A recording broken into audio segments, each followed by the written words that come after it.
প্রধানমন্ত্রী নরেন্দ্র মোদীর নাম এপস্টাইন ফাইলে আসার পর শোরগোল পড়ে গেছে।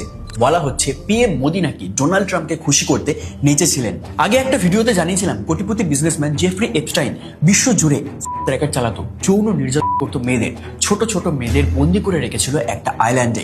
ট্রাম্প ছাড়াও এপস্টাইন ফাইলে বিল ক্লিন্টন থেকে শুরু করে স্টিফেন হকিং, মাইকেল জ্যাকসন থেকে Larry Page, Elon Musk, Bill Gates সকলের নাম রয়েছে। বিল গেটসের নাকি এসটিডি রোগ হয়েছিল রাশিয়ান মেয়েদের সাথে থেকে। মানুষের মাংস খাওয়া নাকি হতো। আরো ভয়ানক কুকীর্তি উঠে আসছে যা সভ্য সমাজে শুনলে শিউরে উঠবেন।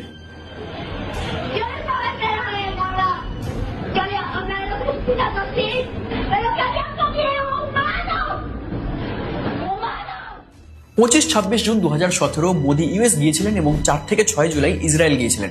তার 3 দিন পর 9 জুলাই জেফ্রি এপস্টাইনকে একজন বলে, Indian prime minister Modi took advice and danced and song in Israel for the benefit of US president. অনেকেই বলছেন এই নাচ গান আসলে রিয়েল নাচ গান নয়, পিএম মোদী ট্রাম্পের সামনে হাত পা ধরে যেভাবে হোক মানায়।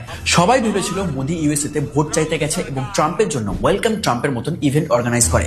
তাই এখন প্রায় যখন ট্রাম্প মোদী আর ইন্ডিয়াকে ডিসরেসপেক্ট করে তখন মোদী কিছুই বলে না। এরকম অনেক কিছুই কথা উঠছিল বলে সরকার থেকে অফিসিয়ালি জানানো হয় যে এই সমস্ত মিথ্যে এবং সমস্ত ক্লেম রিজেক্ট করে। Beyond the fact of the Prime Minister's official visit to Israel in July 2017, the rest of the allusions in the email are little more than trashy ruminations by a convicted criminal which deserve to be dismissed with the utmost contempt. এই ফাইলে অনিল আম্বানি ও হরদীপ সিং পুরীর নামও আসে, যেখানে দুজনের সাথে Jeffrey Epstein mediator হিসেবে কথা বলে তাদের ও ইসরায়েল অফিসিয়ালদের সাথে।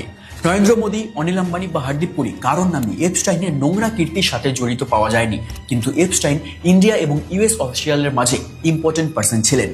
এই সমস্ত অভিযোগ সত্যি হলে জাতীয় রাজনীতিতে তুলকালাম পড়ে যাবে। এই বিষয়ে আপনার কি মনে হয় কমেন্টে জানান।